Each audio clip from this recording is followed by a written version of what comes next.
মঙ্গলবার সন্ধ্যায় রাজধানী শহরে বিক্ষোভ প্রতিবাদ মিছিল সংঘটিত করল বাম শ্রমিক সংগঠন সিআইটিইউ।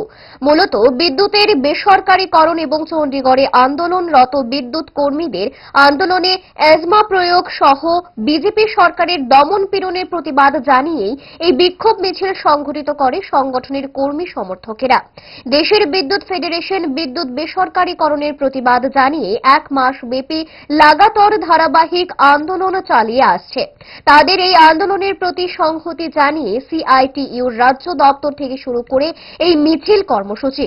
রাজধানী শহরের নানা পথ ঘুরে এই বিক্ষোভ প্রতিবাদ মিছিলে অংশ নিয়েছেন রাজ্যের প্রাক্তন বিদ্যুৎ মন্ত্রী, সংগঠনের রাজ্য সভাপতি মানিক দে সহ বাম শ্রমিক সংগঠনের অন্যান্য নেতৃত্ব। মিছিলে প্রতিক্রিয়া জানাতে গিয়ে বাম শ্রমিক নেতা মানিক দে কি জানিয়েছেন শোনাবো।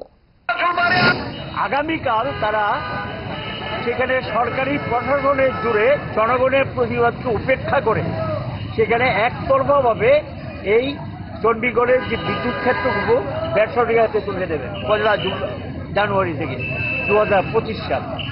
এটা প্রতিবাদে আজকে গোটা দেশে বিদ্যুৎ কর্মী ইঞ্জিনিয়াররা 12টা থেকে 1টা পর্যন্ত ধর্মঘট করেছে। আমাদের রাজ্যও প্রতিবাদ হয়েছে, গোসলো করেছেন আমাদের রাজ্য।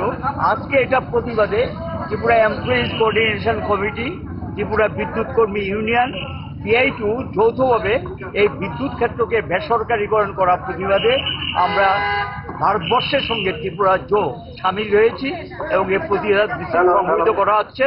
এই প্রতিবাদ মিছিল থেকে আমরা আবেদন করব বেসরকারীকরণ বন্ধ।